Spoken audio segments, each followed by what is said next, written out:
미국이 폭탄과 테러범들을 싣고 카불 공항으로 가려던 차량을 무인기로 공습했습니다.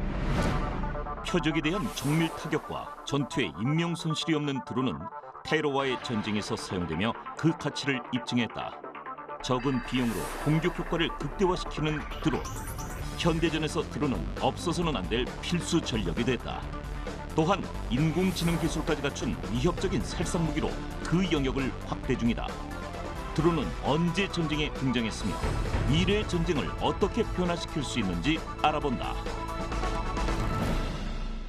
전쟁 없는 세상을 꿈꾸기에 전쟁을 연구합니다. 안녕하세요. 뉴스멘터리 전쟁과 사람 허준입니다. 안녕하세요. 강민지입니다. 최근 국가 간의 분쟁에서 드론은 빠질 수 없는 핵심 전략 요소가 됐습니다. 전차나 장갑차를 공격하는 건 물론이고요. 2020년 1월에는 이란의 지도자가 미국의 드론에 의해서 공격당하는 모습을 포착하기도 했죠. 네, 무선 조종 항공기 수준에 불과했던 이 드론이 이제는 군사적 사용, 즉 무기로 집중받고 있습니다. 오늘 드론에 관해서 얘기를 나눠볼 텐데요. 먼저 신상준 교수님, 정진만 교수님 모셔보겠습니다. 안녕하세요. 반갑습니다. 안녕하세요.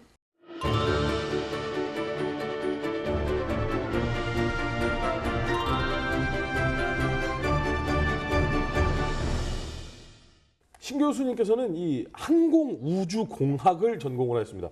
그러니까 저희가 어렸을 때 흔히 영화에서 보던 그 스페이스 워 뭐 이런 스타 워즈 이런 느낌인데 언제부터 이쪽에 관심을 가지신 거예요?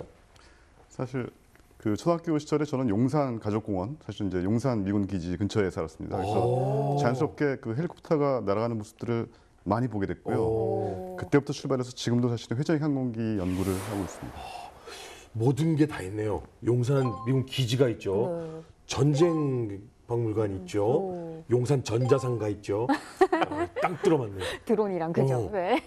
정 교수님께서는 예비역 상사신데 이 전문 항공전문학교의 항공보안 계열 쪽에 또 근무를 하고 계시네요. 네, 맞습니다. 오, 어쩌다가 이렇게 관심을? 원래는 이제 제가 군복무한 곳이 특전사입니다. 네, 특수부대에 있다 보니까 거기서 이제 근무하면서 이제 배웠던 것들을 이제 후진 양성을 위해서 관련 과에서 이제 학생들이 가르치고 있습니다. 네, 최근 전쟁에서 드론이 빠진 전쟁이 없다고 할 정도인데요. 이 드론의 활약 요즘 어느 정도인가요? 예, 드론 사실 그 무기 중에 하나라고 할 수 있는데요. 예, 무기는 다 고가, 아주 그 고성능, 정밀화되고 있습니다. 하지만 드론은 우리가 쉽게 볼 수 있는 것이고 의외로 값싼 가격에 좋은 성능, 정말 가격대 성능비가 좋아지는 그런 이제 추세를 반영한 그런 책이라고 할 수 있고요. 이 공중에서 정보를 수집하고 또 정밀 타격할 수 있다는 이러한 점, 접근이 가능하다. 그래서 적군의 핵심 장비 인력을 아주 단변에 무력화시킬 수 있다는 점에서 최근의 전장에서 더 많이 확대되고 또 적은 국가가 아니라 작은 국가들의 분장에서도 많이 활용되고 있습니다.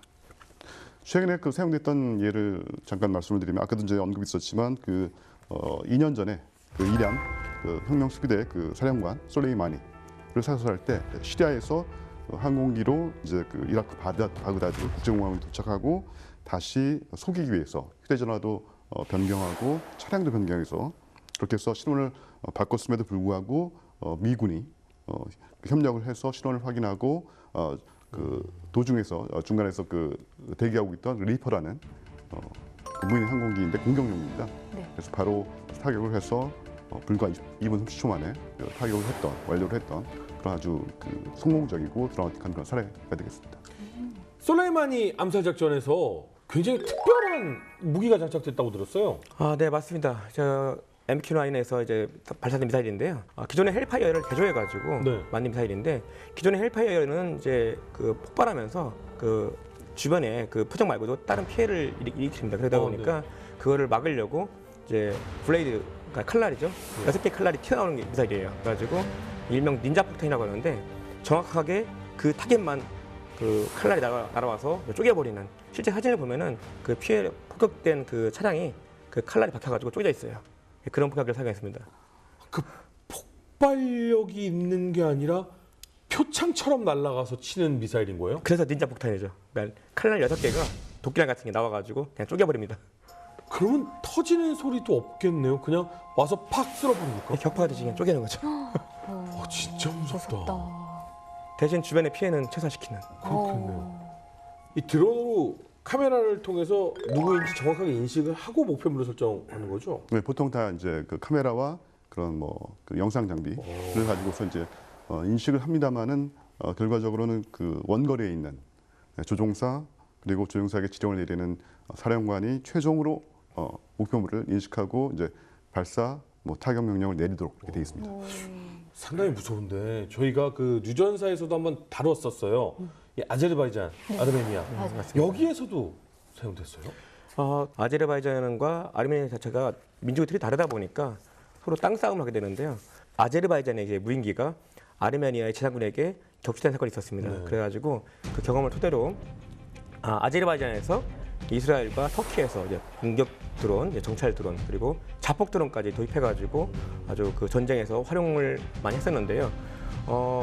이때 그 드론 자체가 군용 드론은 비싸거든요. 고가다 보니까 그 드론을 보호하려고 구형 비행기가 있어요. 우리나라에서는 안둘이라고 부르는데 AN2 복격기를 사용합니다. 그때 보면 복격기가 뭐냐면 날개가 위아래로 있는 옛날 비행기 있죠. 네네. 그런 비행기인데 수송기예요. 지금 전쟁 기념관 가면은 전시돼 있습니다. 네. 그 비행기를 이제 개조해가지고 무인화시켜서 이제 정찰용이나 미끼용으로 씁니다. 이제 아르메니아군이 이제 미끼를 확 물면은 그 위치가 확인돼가지고 이제 폭격하는 그런 개념으로 사용하게 됐죠. 그 복엽기가 딱 공격이 당하면 미끼를 그쵸. 물어버린 것이고 네, 맞습니다. 이 경우는 이제 거기를 공격하는군요. 네, 맞습니다.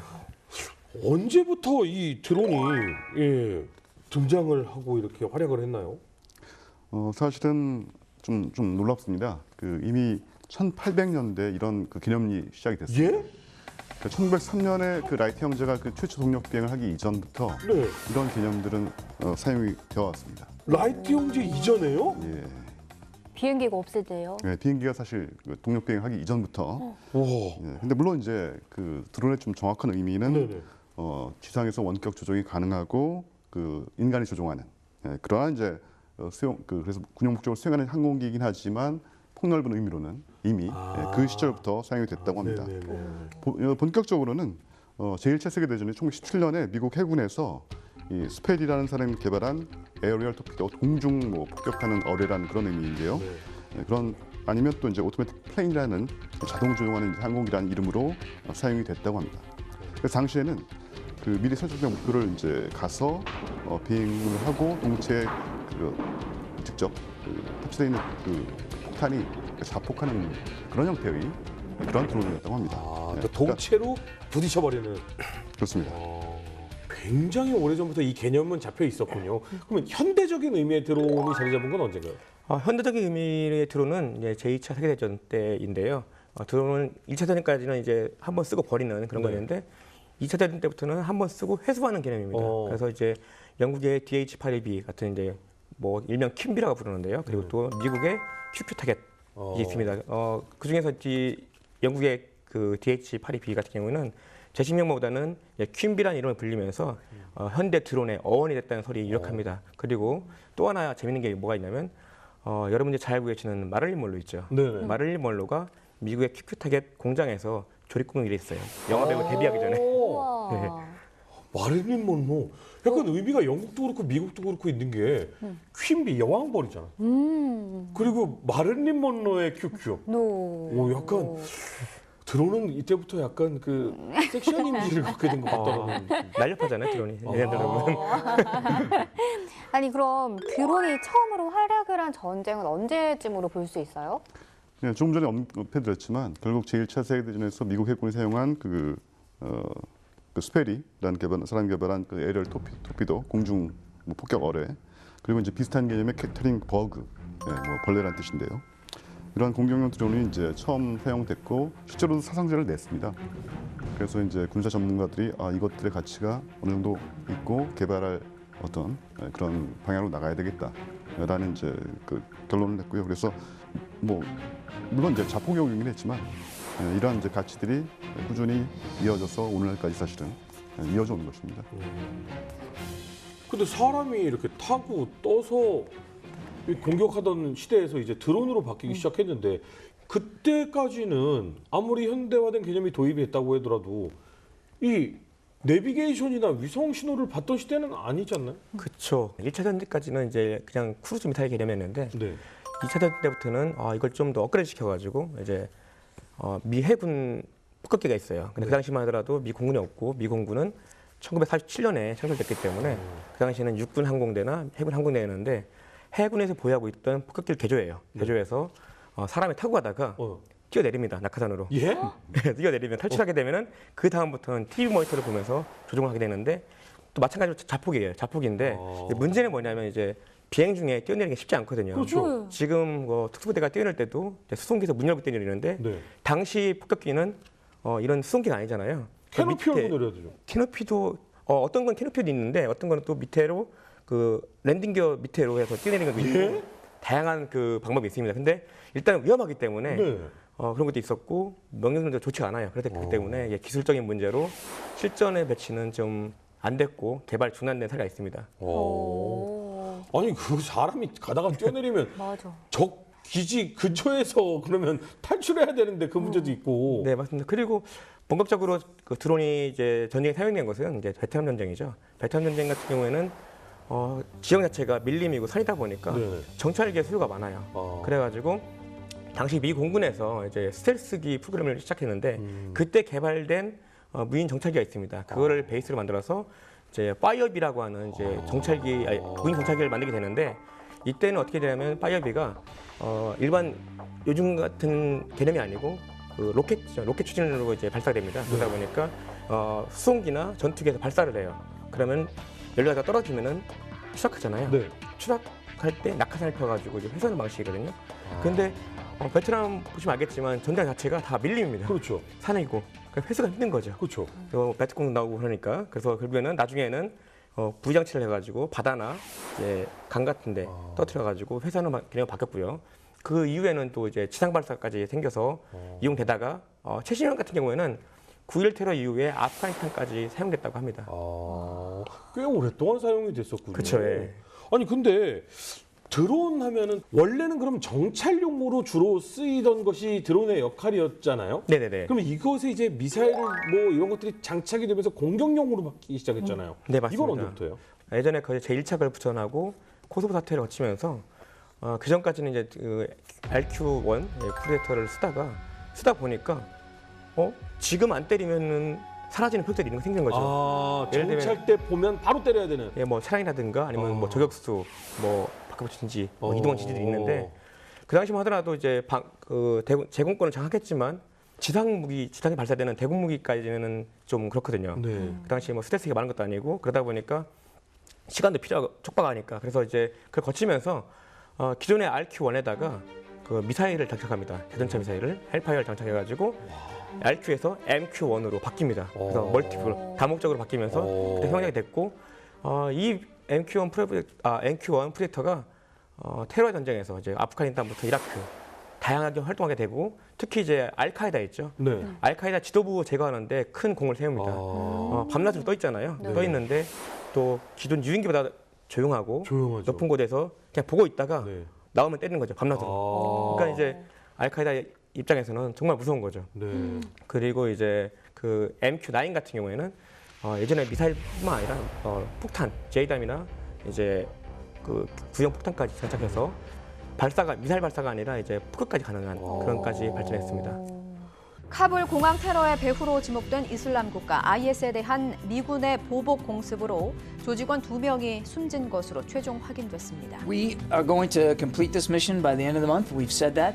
Nothing has changed about the timeline for us. And we will do this in as safe and an orderly way as possible. 이슬람 국가 IS에 대한 미군의 보복 공습으로 제거된 조직원은 1명이 아니라 2명인 것으로 확인됐습니다. 미 국방부는 드론 공격으로 IS의 아프간 지부격인 IS 호라산의 고위 조직원 2명이 숨지고 1명이 다쳤다고 설명했습니다. 추가 공습 가능성도 열어놨습니다. Without specifying any future plans, I will say that we will continue to have the ability to defend ourselves and to leverage over-the-horizon capability to conduct counter-terrorism operations. 그 이게 사실 무인기 뭐 드론에 대해서 요즘에는 민간 분야에서도 상당히 많이 쓰는데 이게 조금만 하늘 위로 올라가도요 그 소리가 안 들려요. 근데 그 거기서는 나를 보고 있다는 거거든. 타겟을 또 잡고 있는 거고. 여기에 이런 기술력의 미사일 탑재됐다, 레이더 뭐 그리고 카메라 활용 분야가 엄청나겠네요. 네, 그렇습니다. 최근 국내에서도 이제 고려되고 있는 그 기법 중에 하나가 유무인 복합이라고 해서 유인 항공기, 유인 헬리콥터의 그 수대, 뭐 수십 대의 그 작은 드론을 싣고 멀리 가서 다시 그 주변에서 산계시킵니다. 그래서 정찰, 공격 모든 활동을 하고 다시 수거해서 다시 기지로 환원하는 그러한 그 아주 다양한 넓은 의미로까지 좀 확장이 됐습니다. 결국 많은 국지전 그리고 대규모 전쟁에서 여러 가지 범위로 이런 이제 그 무인 드론은 계속 사용이 될 수밖에 없고 물론 그 중에는 여전히도 그 직접 접촉해서 어떤 가치를 발휘하는 그런 내용들도 포함이 되어 있습니다. 근데 지금 얘기 들어보면 약간 그 테러 단체나 뭐 이런 쪽 방향에서 좀 많이 사용이 되고 있다 이런 생각이 드는데 공격을 받는 쪽에서도 너무 새로운 거라 이야기가 참 많겠어요. 드론 지금 군에서 쓰는 드론만 하더라도 이제 테러 전쟁을 인해서 전 세계에 이제 드론이 그 활약하고 있다 보니까 미국 공군에서는 이제 드론은 작전 상공에 떠 있지만 드론 조종자는 이제 본토에서 출퇴근한다는 농담 아닌 농담이 발생했었죠. 그리고 또 이제 군뿐만 아니라 오히려 테러 단체들이 또 드론을 가지고 개조해가지고 공격하는 사례가 있었는데요. 특히 이제 IS 가장 유명합니다. IS 같은 경우에는 기존의 사용 드론에다가 이제 그 소형 고폭탄 있죠? 고폭탄을 탑재해가지고 투하하는 방식인데 드론을 사용해 보신 분들은 알겠지만 드론 흔히 쓰는 쿼드코프터 있죠? 쿼드코프터 회전식 드론 같은 경우에는 그 많은 중량을 탑재할 수가 없어요. 그러다 보니까 소형 고폭탄, 군에서 유명한 40mm 고폭탄 아시나요? 네, 그런 고폭탄을 장착해가지고 투하하게 되는데 이때 어떻게 하냐면 이제 PVC 파이프 같은 것들을 탑재해가지고 이제 버튼 누르면 딱 놓아버리는 투하하는 거죠. 근데 이때 왜 투하를 하게 되냐면 발사를 하게 되면요. 발사 충격으로 드론이 흔들립니다. 그럼 명중이 안 되겠죠. 그래서 이제 투하를 하게 되는데 재미있는 것은 이제 IS 이제 드론 쓰는 걸 영상을 보게 되면 떨어지는 그 고폭탄 뒤에 배드민턴 셔틀콕이 달려 있어요. 혹시 보신 적 있을지 모르겠지만 왜 달렸냐면 그냥 떨어뜨리면 이게 그 정상적인 발사가 아니다 보니까 막 돌아버립니다. 그러니까 그 날개를 달아가지고 이제 회전시켜서 그대로 떨어지게 만들어진 거죠. 이게 무서운 게 그 요즘에 전 세계에서 배달로 드론 쓴다 막 이런 말 쓰잖아요. 딱 그 방식이에요. 가가지고 이렇게 집어가서 탁 놓으면 거기로 톡 떨어지는. 굉장히 무서운 거예요. 적중률이 어마하겠네요. 드론이 무엇보다 사람이 직접 타지 않아도 된다라는 큰 장점이 있잖아요. 또 다른 장점들도 여러 가지가 있을 것 같거든요. 예, 그 결국 가장 큰 것은 가격대 성능입니다. 많은 무기 체계가 더 고성능화되고 고가로 되고 이런 그 추세에 비해서 드론은 확실히 그러니까 저비용으로 특히 유인항공기 대비해서 저비용으로 많이 유지할 수 있고 또 많이 생산할 수가 있습니다. 그리고 무엇보다도 그걸 직접 그 사용하는 군인이 전장에 가 있지 않고 멀리 떨어져 있으니까 일단 위험 부담이 최소화됩니다. 가장 크죠. 그리고 그래서 가까이 접근해서 뭔가를 볼 수 있고 타겟을 선정하고 정밀 타격하기 때문에 아주 그 타격의 어떤 그 성능비가 우수해지고요. 그럼 단점으로는 뭐가 있어요? 사실은 그 양날의 칼인데 최대한도로 가볍게 오래 채공할 수 있게끔 그렇게 이제 만들어서 사실은 10시간 이상 또 채공할 수 있는데 근데 여전히 그것을 지탱해주는 뭐 많은 전기 장치들 특히 배터리가 이게 사실 이제 전기차하고 비슷한 얘기인데 오래 채공하려면 오랫동안 전기를 이제 공급해줘야 되거든요. 근데 그 배터리가 사실은 그렇게 아주 큰 용량의 무거운 것을 또 실 수가 없습니다. 그런 이제 어려움이 있고요. 그리고 이제 물론 이제 그 원격 조종사가 많은 정보를 취하면서 보면서 이제 그 원격에서 조종하고 있는데 그 자리에 가 있지 않기 때문에 지금 당장 무슨 날씨에 갑자기 바람이 아주 그냥 돌풍이 심하게 불고 있는 이것을 빠르게 확인하기 어렵습니다. 그러니까 그런 것들 대응하기 어렵고 그러다 보면 이제 놓치는 수가 생기는 잃어버리는 수가 생깁니다. 거기 현지 지금 날씨 어떻게 되냐? 잠시만 55분 다 돼갑니다. 날씨 예보 듣겠습니다. 그리고 이제 요즘 이제 특히 이 안티 드론이라고 해서 드론을 막는 방해하는 그런 기술들 아주 아주 뭐 열심히 그 개발되고 있어서요. 그거를 다시 건너서 원하는 비행을 하고 임무를 수행할 수 있는 이런 부분은 또 다른 어려움이 있죠. 키드로. 어린 시절 게임 해보신 분들은요, 갤러그라는 게임이 있습니다. 알죠. 거기에서 보면은 좋아했죠. 우주선이 하면서 키네트, 예, 우리 갤러그 비행기를 훔쳐가요. 드론도 사실은 해킹하면 훔쳐갈 수 있는 거잖아요. 아, 맞습니다. 이제 해킹하는 기술이 엄밀히 말하면은 해킹이고 또 우리말로 표현하자면은 조종권을 강제로 탈취하는 거예요. 그 속여가지고 스푸핑이라고 하는데 실제로 이 사건이 벌어졌습니다. 그 미국의 그 센티넬이라는 드론이 있는데 드론이 이란 상공을 지나가다가 그 이란군에서 해킹해가지고 그걸 뺏어갔어요. 와, 그래서 이란 드론 기술이 갑자기 발전했다는 얘기가 있습니다. 그거 해체하면은 역설계한 거죠. 와, 심지어 그걸 또 전시해놨어요. 이란에서 또. 우와. 자꾸 영화 얘기해서 죄송한데 터미네이터도 보면 팔을 떨구고 가가지고 팔을 연구해가지고 나중에 그게 또 터미네이터가 되거든. 근데 그렇게 전파 방해를 해서 뭐 하는 그런 방법은 어떤 것들이 있어요? 아, 보통 이제 전파 방해라고 하는데 우리가 흔히 쓸 수 있는 방법은 제밍 기술입니다. 그래서 이제 일반적으로 드론과 드론 조종자 간에 아니면 드론과 위성 간의 그 신호를 방해하는 거죠. 조종 신호를 방해해가지고 R2B 그러니까 이제 드론이 왔던 지점으로 되돌아갈 수도 있고요. 네. 아니면 당연히 착륙할 수도 있고. 근데 제가 실제 샌드박스 실험하면서 이제 실험하다 보니까 어떤 거는 강력성이 되는데 어떤 건 추락하더라고요. 네, 그래가지고 그런 위험성이 있어가지고 아직 그거에 관련된 이제 법 개정도 지금 세부적인 사용 지침도 만드는 중입니다. 하늘에서 있는 거 해킹하려고 그랬는데 폭탄 안고 있는데 떨어지면 난리도 아니네. 네, 맞습니다. 근데 드론 하면은 떠오르는 게 사실은 이스라엘이거든요. 그럼 미국과 이스라엘의 드론 기술은 어느 쪽이 더 먼저고 더 앞서고 하는 게 있나요? 어떻게 보면 이제 영국이랑 미국이 처음 시작인데 네. 이스라엘 건국이 2차 대전 뒤잖아요. 네. 전쟁에 여러 번 하면서 상대적으로 열세다 보니까 그 열세면은 필요한 게 있어요. 먼저 보고 먼저 때려야 되고 그렇죠. 먼저 보고 대응을 해야 됩니다. 네. 그럼 필요한 건 정보죠. 그래서 정보 획득을 위해서 무인 정찰기 개발에 투자를 했고요. 그 이후에도 전쟁을 계속 하다 보니까 이게 그만 누적된 그 기술들이 추적이 돼가지고 지금의 이제 드론뿐만 아니라 드론 방어 기술까지 거의 세계 최고 수준이 되어 있고요. 실제로 제가 몇 년 전에 그 이스라엘 방위군이죠. IDF와 국방부의 초청을 받아서 다녀왔는데 실제로 가서 보니까 드론을 이런 분야에도 쓰는구나, 이렇게 해서 쓰는구나라는 걸 각인시켜주는 계기가 되었습니다.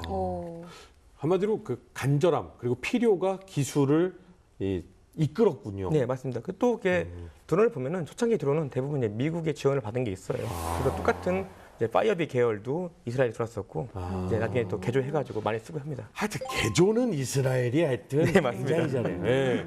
근데 저는 제가 개인적으로도 드론을 가지고 있어요. 근데 이 드론 기술 민간 드론은요 전부 다 중국제예요. 그 사실은 그거에 대한 걱정이 좀 있어요. 중국 드론 기술이 그렇게 뛰어난 수준인가요? 사실 중국은 후발주자였죠. 한 2013년, 14년까지도 미국과 프랑스 업체들이 세계 1위를 이제 기술적으로도 뭐 판매 수준도 가고 있었는데 이 중국의 뭐 잘 아시는 이제 D사가 펜땡, 인스파이땡 이런 거. D사가 엄청난 투자도 하면서 네. 그리고 사실은 이제 이건 다 민간 영역이기 때문에 쉽게 미국과 유럽의 어떤 기술 그 협력을 할 수가 네, 있었고요. 그러면서 아주 비약적으로 이제 발전했습니다.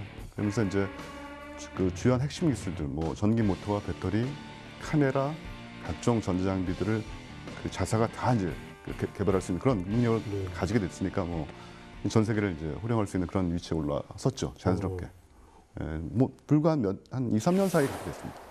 제가 중국에서 실제로 그 군용 드론 같은 걸 본 적이 있었는데요. 실험하는 걸 보니까 우리나라와는 많이 다른 점이 있었어요. 예를 들면 우리나라 같은 경우에는 드론 하나를 실험하더라도 이제 비싸잖아요. 네. 그거 이제 고장나거나 추락하면 정말 뒷감당이 힘듭니다. 근데 중국 같은 경우는 보니까 젊은 친구들이 또 군대 안 가거든요. 군대 안 가는데 20대 박사들이 있어요. 네. 연구원들이 그냥 한 대씩 드론 몇 천만원짜리 몇 억짜리 드론을 들고 와가지고 그냥 내려놔요. 땅바닥에 내려놓고 난리가 추락하면은 막 서로 웃고 그럽니다. 저희 우리나라 같은 경우에 오게 되면은 그 드론 하나 1억, 2억 하거든요. 근데 그냥 추락시켜도 그냥 웃고 말아요. 에이씨 이러면서 심지어 그 중에는 군용 드론도 있어요. 그러니까 기술이 엄청날 수밖에 없죠. 비약적으로 발전할 수밖에 없는 그 네, 물량전이죠, 물량전. 우리는 원천 기술이 있어요. 교수님 계셨습니다. 우리나라의 원천 드론 기술은 어느 정도예요? 근데 그건 항공기 기술하고 동일합니다. 아, 네, 항공기하고 그리고, 같아요? 항공전자의 기술들이 사용되고요. 오. 네, 그런 걸 보면 이제 우리나라의 어떤 저변도 많이 지금 올라왔다고 이제 볼 수가 있고요. 결국 근데 그렇긴 하지만 역시 미국, 유럽 그리고 이스라엘과 경쟁을 해야 되는 그런 상황입니다. 그렇죠, 그렇죠. 근데 우리나라도 A사 레이더 지금 H사에서 나왔죠. 쌍발 지금 제트기 지금 우리 지금 기획해서 하고 있죠. 전투기도 이러한 것들이 드론 기술과 일맥상통한다. 결국 다 연결되는 것입니다. 그럼 상당히 앞서 나가고 있는 거네요. 어디 그 DSLR 갖고 사진 찍고 있어. 예. 또 이따만 그 카메라 기술과 드론 기술은 또 별개입니다. 또 별개고. 또 교수님 계시지만 예전에 그 교수님 학교에서 틸트로터 드론을 만드셔가지고 네. 세계 두 번째죠. 네, 두 번째로 만드신 그 경력도 있으십니다. 뭘 두 번째로 만드신 거예요? 그러니까 수직 이착륙 하고 다시 이제 기울여서 그 수평 비행을 하는. 네. 그러니까 아주 이착륙거리가 짧고 또 멀리를 갈 수 있는 그런 장점을 가지고 있는 그런 이제 형태죠. 그거 미국 군부대에서 수송기로 쓰이는 지금 결국 이제 같은 개념입니다. 교수님이 입을 착 다물고 계셔서 왜 그런가 했더니 이거 극비사항이라고. 약간 우리나라에 좀 자부심도 살짝 생기는데 네네. 자부심 가질 건 선생님 같고. 표정을 보십시오. 네. 앞으로 대한민국의 미래를 잘 부탁드리겠습니다. 듣다 보니까 굉장히 어떤 기대되는 부분도 있고 걱정되는 부분도 사실은 좀 많이 있어요. 앞으로 드론 어떻게 이제 발전할까요? 저기 현재 이제 드론 같은 경우에 인공지능이죠. AI라고 하는데 인공지능이 탑재돼가지고 이제 스스로 판단해서 이제 약간 임무 수행하는 드론이 개발됐고 또 이제 우리나라에도 일부 부대에서 특수임무 부대에서 도입이 전력화돼 있습니다. 그리고 그것뿐만 아니라 공간 정보나 지리 정보 외에도 안면 인식 같은 생체 인식 기능을 활용해서 임무 수행하는 드론들이 이미 나와 있죠. 네. 아마 그 드론들도 아마 어느 순간에서부터는 이제 군에서 쓰던가 아니면 범죄 집단이 쓰던가 쓰지 않을까 생각됩니다. 네, 걱정이 참 되는 게 예전에 그 드론 부대원 분들하고 이 드론을 가지고 이 훈련을 어떻게 하냐면 드론 축구 같은 거를 해요. 그러면서 드론 조종 능력을 막 이제 향상시키거든요. 여기까지는 그래도 괜찮은데 AI가 돼서 이제 돌아다니기 시작하면 머릿속에 딱 떠오르는 게 뭐냐면 터미네이터가 떠올라가지고 하늘을 날면서 인간을 공격하는 모습이 떠올라가지고 조금 무섭고 좀 걱정되기는 한데 그래도 뭐 민간 분야에서 확실히 더 많이 사용되고 인간에게서 유익한 활동을 더 많이 하리라 예상을 해야겠죠. 네, 맞습니다. 실제로도 지금 드론 시작은 군사적인 측면에서 전쟁 때문에 태어났지만 이 드론 지금 그거 외에도 엄청나게 많은 분야에서 민간 분야에서 활용되고 있습니다. 그럼 우리가 흔히 아는 그 드론 모습 말고 굉장히 다양한 드론이 많더라고요. 그래서 막 갈매기, 막 새 모양 드론도 있고 막 이렇던데요. 예, 사실 그건 그 모든 뭐 비행체, 항공기가 마찬가지인데 결국 자연의 모습을 많이 닮을수록 그 어떤 거기서 이점을 살릴 수가 있습니다. 예, 우리가 타는 항공기는 자연의 모습과는 전혀 다른 것이죠. 그렇죠. 예, 근데 이제 라이트 형제는 그런 식으로 이제 발전을 했지만 결국 생체 모방, 드론 생체 모방 로봇이라고 합니다. 그래서 보통 이제 새나 곤충. 예, 그래서 우리가 알고 있는 그런 사람 일단 타지 않으면 크기를 많이 줄일 수가 있는데 더 많이 줄어듭니다. 예, 정말 곤충 크기의 드론, 새 크기의 드론. 예. 영화에서 본 것 같아요. 정말 그런 영화 영화에서 나왔던 거예요. 예, 그래서 아주 정말 맞아. 예, 아주 몰래 침투해서 모든 정보를 다 취득하는 놀라운 그런 기능을 또 발휘하고요. 그리고 이제 또 한 가지 미래에 예상되는 기술은 이 드론에 의한 어떤 이제 공격, 정찰이 워낙 이제 빈번하다 보니 그것을 이제 제압할 수 있는 기술, 방해할 수 있는 기술, 그것에 의한 테러, 범죄를 또 미리 방지할 수 있는 기술들 이런 것들이 이미 벌써 시작이 되고 있고 미래에는 더 많은 그런 활발한 연구가 진행되리라고 생각하고 있습니다. 드론이 발전하는 만큼 이런 방어하는 무기 체계도 함께 발전을 하는 거죠. 네, 맞습니다. 드론 방어 체계 같은 경우에는 공군화가 비슷해요. 탐지, 식별, 대응 3단계로 이루어지는데 탐지, 식별 단계에서는 레이더나 아니면 이제 주파수 탐지 아니면 광학 장비를 사용하게 됩니다. 레이더 같은 경우에는 아마 일반적으로 비행기 같은 것도 레이더가 다 잡히잖아요. 근데 이런 드론들은 레이더 반사 면적이 적어요. 그래가지고 일반적인 레이더로는 안 되고요. 드론 전용 레이더를 쓰게 됩니다. RCS 값이 굉장히 낮아진 드론인데 우리나라에서도 얼마 전에 개발했죠. 성공했습니다. 그래가지고 그 레이더를 이제 개발했지만 아직까지는 이제 모든 드론을 탐지하기 어렵기 때문에 계속 그 발전시키고 있는 추세고요. 그다음에 주파수 탐지 같은 경우에는 RF 스캐너로 가는데 드론과 오퍼레이터, 그러니까 드론과 조종자 간 아니면 드론과 위성 간 그 신호를 잡아가지고 위치를 파악하는 시스템입니다. 근데 이거 같은 경우는 한 대가 있으면 안 되고요. 최소한 GPS처럼 3대 이상이 있어야 정확한 위치를 잡을 수가 있습니다. 그리고 광학 장비 같은 경우는 그냥 레이더나 그 RF 스캐너로는 알 수 없는 직접 봐야 알 수 있는 것들 있잖아요. 그래서 이제 밤낮으로 광학 장비를 이용해서 뭐 적외선이라든가 뭐 가시광선을 판단해서 카메라에 찍히는 모습을 보고 판단하는 그 3가지 장비를 모두 통합 운용해야만 초기에 이제 탐지해서 대응할 수가 있습니다. 또 드론 대응 같은 경우에는 그 물리적 대응인 하드킬하고 이제 소프트킬은 이제 전자 대응인데 하드킬에서는 샷건 같은 총기라든가 아니면 금을 미사일을 사용할 수 있고요. 그리고 이제 소프트킬에서는 아까 말씀하신 이제 제머 전파기관이죠. 제머라든가 아니면은 이제 그 해킹할 수 있는 스푸핑을 사용하게 되고 아니면은 전자기 펄스를 사용하는 이제 EMP 같은 걸 사용하게 되는데요. 우리나라 같은 경우에는 작년 6월에 이제 법안이 통과돼가지고 전파법을 개정해서 작년 12월부터 시행되는 그 국가 중요시설에서는 이제 민간인도 특수경비 같은 민간인도 제머를 사용해서 드론을 방어할 수 있도록 법안이 개정됐습니다. 근데 그거 외에도 드론 장비 제머 같은 경우 사용이 위험하다 보니까 그와 관련된 이제 드론 방어 관련된 법안들이 이제 발의되고 개정 심의되고 있는 상황입니다.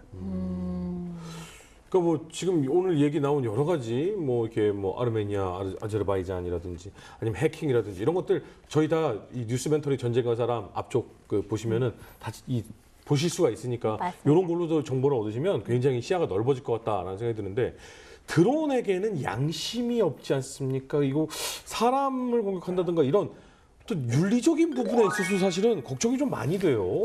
네, 맞습니다. 지금 이미 얼마 전에 이제 그 AI죠. 드론 인공지능 탑재돼가지고 안면 인식 기능에 있는 드론이 이제 시연을 했어요.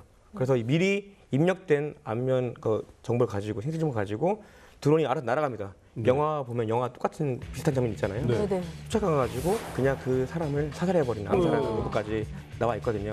그만큼 이제 발전돼 있었고 그리고 이미 전쟁 자체가 로봇 드론과 인간이 함께하는 하이브리드 전이에요. 그런데 이게 언젠가는 이제 영화 터미네이터처럼 스스로 판단하는 로봇 드론이 나와가지고 인간의 생명을 뺏어갈 수 있는 그런 것도 나올 것 같습니다. 근데 그거에 대한 문제는 지금 이미 학계에서도 그렇고 이제 세계 뭐 정부나 유엔에서도 지금 논의되고 있는 상황입니다. 가끔 말이죠. 친구들이나 이렇게 이 방송 보시는 시청자 여러분들, 팬분들께서 어휴, 형이랑 똑같이 생긴 사람을 발견했다고 하면서 이제 사진 찍어서 보내기도 하고 막 도플갱어 얘기 하잖아요. 혹시 암살을 하고자 하는 드론이 안면 인식을 생각하고 있는 그 얼굴과 너무 다른 비슷하네요. 사람의 얼굴이 똑같으면 어쩔까? 막 이런 걱정도 사실 많이 돼요. 네. 예, 그 드론이 워낙 태생이 무인 비행체이고 그 원격에서 멀리서 이제 그 조종사가 조종 및 모든 이제 그 통제를 하고 있기 때문에 사실은 아주 어렵습니다. 네. 현장에 있지 않고 상황을 예측하면서 그런 이제 조종을 하기 때문에 따라서 많은 부분은 그런 조종사의 어떤 업무 로드를 줄여주기 위해서 이런 인공지능의 그런 그 역할을 많이 담당할 수밖에 없고 점점 그 범위는 커지고 있습니다. 특히 이제 이런 그 공격용 드론의 이제 뭐 어떤 목표 탐지, 인식 그리고 이제 최종 타격 이런 내용의 이제 인공지능의 어떤 영역이 조금씩 이제 커질 수밖에 없는데 따라서 이제 이런 부분이 아주 뭐 고민이 큰 대상이죠. 그래서 실제로 그 미국 국방부가 작년 초에 이런 그 AI 인공지능에 의해서 그 활용되는 무기 체계들에 일반적으로 적용해야 될 어떤 윤리 지침을 제정을 했습니다. 사실 그 중요한 부분이죠. 그래서 몇 가지 지침을 얘기를 했는데 가장 중요한 것 중에 하나가 이제 통제 가능성입니다. 통제 가능성. 그러니까 이 무기 체계는 어떤 상당히 자율적인 어떤 그런 능력을 가지고 있지만 어느 순간에도 100%의 통제를 가져가서는 안 되고 그런 것들을 잘 조종하는 어떤 이런 것들을 법령으로 제정을 해주지 않으면은 사실은 쉽게 그렇죠. 사실은 그렇게 될 수 있는 그런 문제가 있고요. 두 번째는 이제 결국 책무성입니다. 의무. 이것을 조정하고 있는 조종사 아니면 거기에 지령을 내리는 어떤 사령관들이 이 인공지능은 사실 어마어마한 그 데이터에서 순간순간마다 판단을 하고 어떤 그 권고를 내리기 때문에 사실 인간이 빠르게 대응하기가 오히려 어려워요. 그래서 사실 쉽게 타격을 인식하고 정하고 발사 스위치 누를 수 있는 거거든요. 결국 그렇게 되지 않고 결국 인간이 거기에 이제 개입을 해서 판단을 내리고 발사를 정말 할 건지 아니면 이것은 아니니까 잘못됐으니까 스탑할 건지. 그래서 이런 것도 사실 참 그 어려운 부분들이고 이건 기술만으로 그 획득할 수 있는 것이 아니거든요. 그래서 이런 부분들은 그 사회의 어떤 논의와 동시에 같이 이렇게 발전해야 되는 영역이라고 생각이 듭니다. 네. 오늘 이렇게 드론에 대해서 얘기를 나눠봤는데요. 마지막으로 저희가 뭘 좀 생각해 보면 좋을까요? 이 드론이 참 어떻게 보면 오래됐습니다. 역사로도 오래됐고 우리한테도 친숙하고 특히 민간 영역에서도 많이 사용되고 있고 그 기술이 그다지 아주 그 어떤 그 장벽이 높지 않기 때문에 비교적 대규모 항공 그 방산 업체가 반드시 할 필요 없이 작은 벤처기업도 할 수 있는 실제로 미국, 유럽이 그렇습니다. 그래서 한번 도전해 볼 만한 영역이라고 분명히 생각되지만 오늘 말씀드린 것처럼 이런 윤리적인 부분들이 지금 계속 따라오고 있기 때문에 어떤 사회의 어떤 같은 발전과 성숙을 같이 그 병행하면서 그렇게 하면서 또 국가적으로 또 사회적으로 이런 분야에 계속 투자를 하고 하면은 당연히 뭐 국방력에 이제 도움이 되고요. 그래서 이런 부분들은 놓치지 않고 꾸준히 뭔가 관심을 가지고 그 노력을 기울여야 될 것 같습니다. 정 교수님도 한 말씀하시죠. 이걸 하면서 이제 보니까 우리가 누리고 있는 많은 과학 기술들 대부분이 전쟁을 통해서 얻어진 것들이거든요. 근데 그만큼 이제 또 드론도 마찬가지거든요. 드론도 전쟁을 통해서 시작됐지만 다른 문명의 기기들처럼 저희가 지금 많이 누리고 있잖아요. 그런 것들을 보면은 많은 사람들의 희생을 통해서 얻어진 기술들이에요. 그거를 항상 기억했으면 좋겠습니다. 네, 지금도 우리 생활에서 널리 쓰이고 있는 이 드론은 본디 전쟁에 사용되기 위해서 발명이 됐는데요. 비록 전쟁을 위해서 개발이 됐지만 이 미래에는 절대 전쟁에서 쓰이는 일이 없기를 바라겠습니다. 이 마이너리티 리포트라는 영화에 보면 톰 크루즈를 쫓아다니면서 드론이 안면 인식을 해서 범죄자다 이런 장면이 나오고요. 뭐 트랜스포머 같은 영화에 보면은 작은 곤충이 이 산업시설이나 군사시설에 들어가서 정보를 해킹하거나 하는 장면도 사실 나오거든요. 이 모든 기술의 발전은 뭐 장점과 단점이 있겠습니다만 이 인류를 발전시키는 기술이 인류를 통제하는 데 쓰이지는 않았으면 좋겠다라는 바람을 한번 가져보면서 다음 시간에는 조금 더 흥미로운 주제로 돌아오도록 하겠습니다. 시청해주신 여러분 감사합니다.